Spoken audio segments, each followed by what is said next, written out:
My Wadcutters don't care about your fancy 9mm expansion. What I have today is our 32 Smith & Wesson long and 38 special buffalo bore hardcast Wadcutters. I'm going to test them through my snub nose revolvers here, my Ruger LCR and 327 Federal Magnum, and my Taurus 605 and 357 Magnum.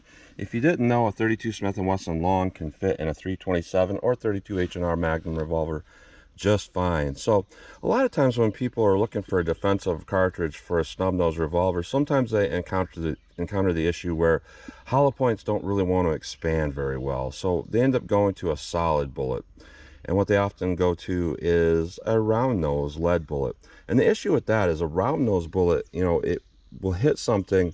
Sometimes it'll deform when it hits a target, but also other times it will kind of arc and go on its own direction away from things. As where a Wadcutter has a very flat nose, it's very hard. So if it were to encounter the edge of a bone or a skull, it's not going to deform or arc around that. If it encounters an artery or any other tissue, it's just going to cut right through. And buffalo bore has one-upped that issue, or that advantage, with having a hard cast Wadcutter, so even harder than typical lead. So if it encounters something, it's just going to tear right through, and that can be a lot better choice than having maybe a hollow point that doesn't expand or any other type of solid bullet, because we know that's going to cut right through things. So we're going to see how these do. So I'm going to go through the chronograph, see what kind of velocity and accuracy we get at the same time. Then I'm going to hit my 10% clear ballistic block test here. I'm just going to go into plain clear ballistics, see what the best potential is of those cartridges are. Then after that, I'm going to do more of our real world simulation, where I go through 4 layers of them on the first part of this block here. I know that's kind of redundant with you know, non-expanding bullets, but I like to keep my test consistent. Then we're going to hit 3 inches of clear ballistics that represents our pectoral muscle. After that, a 1/4 inch medium density fiberboard to represent hitting ribs or sternum. We'll see how they compare in our real world simulation. And then, as always, I am going to shoot at my steel to see what kind of practical accuracy I can get. So let's get started with this test. All right, our 38 Special is a 150 grain rated at 850 feet per second. Our 32 Smith & Wesson long is a 100 grain rated at 900 feet per second. These are snub nose revolvers, so we're not going to get those velocities probably, but let's see what we get here. So close we get to 850 feet per second with the 38 Special. 903, 922, 927, 933, 902. Really good velocity. My point of impact is definitely shifting just a little bit to the left for me. Not typical for this particular revolver, so interesting to see that. Now, our 32 Smith & Wesson long is rated at 900 feet per second, but it's a 100 grain bullet. So let's see what we get with our 32 Smith & Wesson long. 801, 807, 797, 807, 802. So interesting.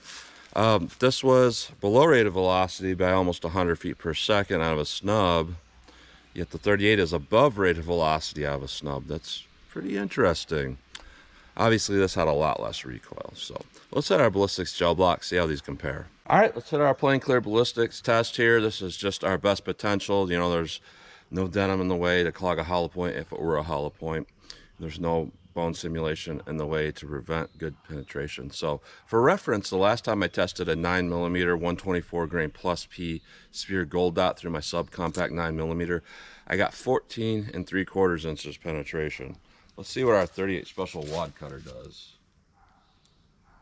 All right, got a nice clean hole right in the beginning of that ballistics block.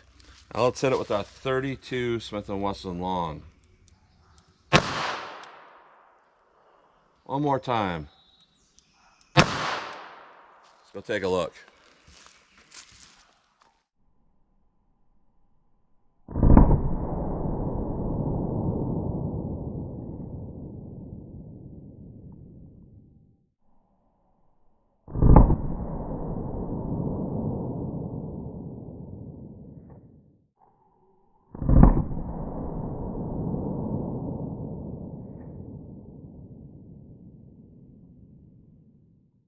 All right, I said one more time because I saw the bullet land on the side of the shelf I have here in between the blocks. So exited the block right at the end of the first block. So we have a decent amount of damage and energy dump in this first 3 inches, surprisingly.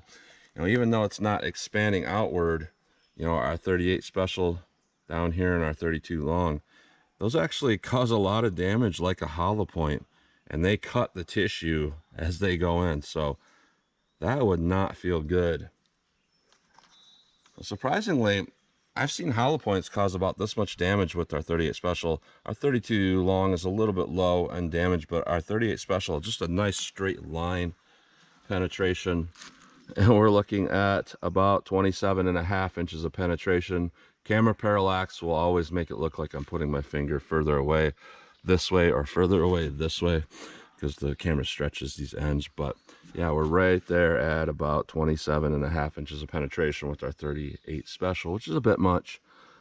When we look at our 32 Smith & Wesson long, we're at about 24.5 inches of penetration. But I typically like to trust my real world simulation a little bit better, because typically self-defense shots do hit bones. So let's do that and see how these compare. All right, more of our real world simulation. 4 layers of denim, 3 inches of clear ballistics, a 1/4 inch medium density fiberboard. Let's see how our 38 special does. All right. Let me hit that one more time. That bullet went kind of low. Let me go one more time here. All right, let me set that back up and we'll hit it with the 32. All right, 32 Smith & Wesson long. Let's see what this does. Let's go take a look.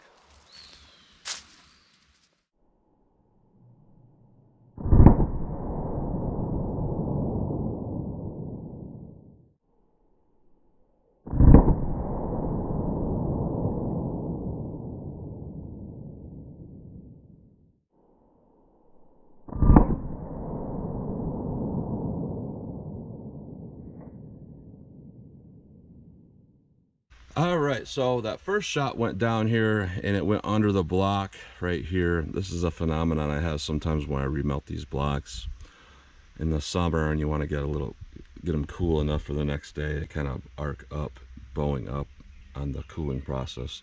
And that first one went down, but we won't count that. Our second one is right here in the middle with our 38 special, and we went up to, actually both of these stopped at the same spot, 24 inches. Now our 32 Smith & Wesson long is a little bit more ideal penetration to our more real world simulation. We're at about 20.5 inches here. Let's take a look here at our rib simulation. And they just busted right through our 38s and our 32. Our 32 is a little bit cleaner of a hole going through there. It's very interesting to see how those punch through like that. So this is one of those things where you got to kind of look at this with a grain of salt, because these actually do better in the real world from what I've heard versus what they look like in here versus a hollow point. They do quite well, and I could see why, because they're going to bust a hole all the way through, and you don't see a whole lot of damage going on in the gel because it's just cutting a path straight through. So while it might not cause as much tissue damage, this straight line stuff that we're seeing here is exactly how it would perform in a living target versus like a round nose. Round nose, we often see how they arc up and they tumble. These will not do that. These will punch a clean line straight through the target. Looking at every one of these shots except for our 32 through our rib simulation, these could all pass clean through a person with a front-on shot. Now with a side shot, unlikely, but a front-on shot, every one of these just about could pass clean through. So that could be a liability issue if you're looking for a defensive round like this. However, the advantages of it are, one, it could be used as animal defense pretty well because you need more deep penetration. Two, it's going to not deform. It's going to clip and keep going. Like, there's a lot of stories of these lower power cartridges like 32s and 38 specials, even lead hollow points, where they'll like enter a skull in the front of some, not enter the skull, but hit somebody in the forehead, kind of deform against the skull, scrape up, follow the entire outer of the skull through the skin, and then come out the back or go down into the body. and that's not necessarily beneficial. Or shots that hit by the armpit and come out by the groin, because they go down the arc and they're not hitting that vital area that you're trying to hit. You know, people say, oh, shot placement is everything. It's not everything. It's everything when it comes to a cartridge that's going to hit what you're aiming at. But sometimes lower powered cartridges will deform and they're not going to hit that vital area that you aimed at. These will, but you'll get a little bit of over penetration with it. So that's a close-up look at those in the gel here, the tracks. So I'm gonna take a close-up look at these, and then I'm gonna shoot our steel to see what kind of practical shootability I get with these. All right, so here's a close-up look at these bullets here. These are through our plain gel shot here. Here's our 38, here's our 32s. We have one that went out the side, but there's really no change to those bullets with our 32. And there's really no change to the bullet with our 38 either. Looks like our 38 may have possibly got a little larger on the nose there, but not a huge change here. Now with our 38 Special, we had two that went through the medium density fiberboard, and our 32 we had one that went through the medium density fiberboard. So really, again, no change to those bullets. The only way I can tell a difference is I do see a little bit of denim imprinting in these bullets. I get that with most lead bullets. It's a little bit less with these because they're, you know, harder bullets. Same thing here, a little bit of imprinting of that denim on the front of that, but there's not really a whole lot to see with these. These just like went right through like soup cans and did a lot of damage. Just punched right through this block. All kinds of tearing damage and cutting right through, and it would just, that would not be good to hit with something like that just cuts right through, because it's just gonna, you know, over penetration, you know, continues to cut a lot of things before it exits. So not necessarily a bad thing if you're looking to stop a threat. So that's a close-up look at those bullets in that gel. All right, 12 yards from the target. I'm going to pull these up, get a sight picture, see how these will rapid fire for me. So 38 Special.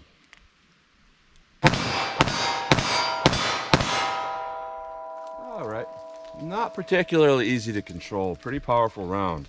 One shot quite high for me. Just trying to control that recoil was not super easy. 32 Smith & Wesson long. Let's see how this does.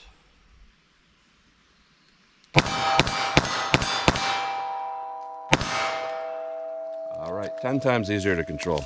Maybe not 10 times, but quite a bit easier to control. So our 32 Smith & Wesson long, it did just about as ideal in our ballistic test, and it's easier to control. So if I had to pick one of these, I might pick the 32.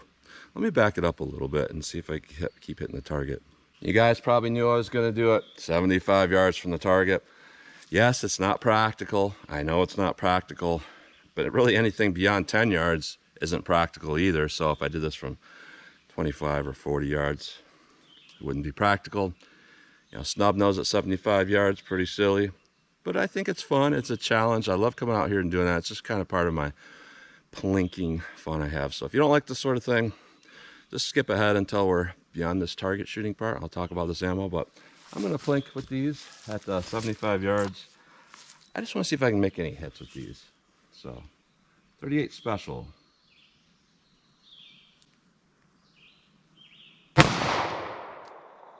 All right, so I can't tell where they're hitting. I'm guessing they're heading left because of how they were hitting on the target up close. So let me aim to the right. No.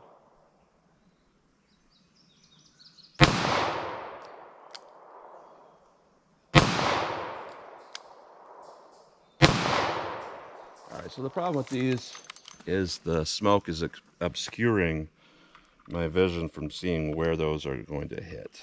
And that's the thing with lead bullets. The powder kind of burns the lead a little bit. Let me just aim center mass. There we go. All right, so it looks like they're really not hitting to the left at distance. It just were at 5 yards for some reason. So 32 long. Let's see what these do.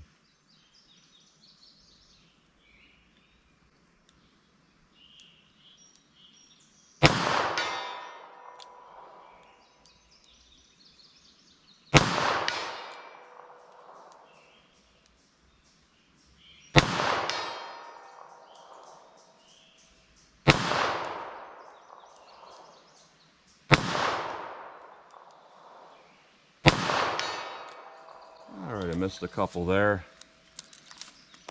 75 yards, 225 feet. But I would say overall, looking at this ammunition here, it's weird because when I saw the 38 Special be really above rate of velocity, I'm like, that's really great, you know. And then when I saw the 32 long be really far below the rate of velocity, I'm like, that's kind of disappointing. But when we look at about how it actually plays out, I think that the power is a little bit too much for that 38 Special. We have a lot of smoke going on from the burning of that lead because there's so much powder. There's a lot of energy. There's a lot of muzzle rise. You know, the recoil is nowhere near like a 357 mag, but yet the muzzle rise kind of is. It just jumps that muzzle up from that bullet being in the bore for so long and being a heavy bullet. And it does fine on our terminal ballistics, but it's just a little bit harder to shoot. And I think maybe even at this distance where I was missing with it, it's just kind of anticipating that recoil a little bit. Now, 32 Smith & Wesson long, that performed pretty well in our terminal ballistics. We didn't get extreme over penetration, and the ability to shoot it a lot quicker and a lot more accurately, I think, plays a part into it being a better cartridge than the 38 Special in this here.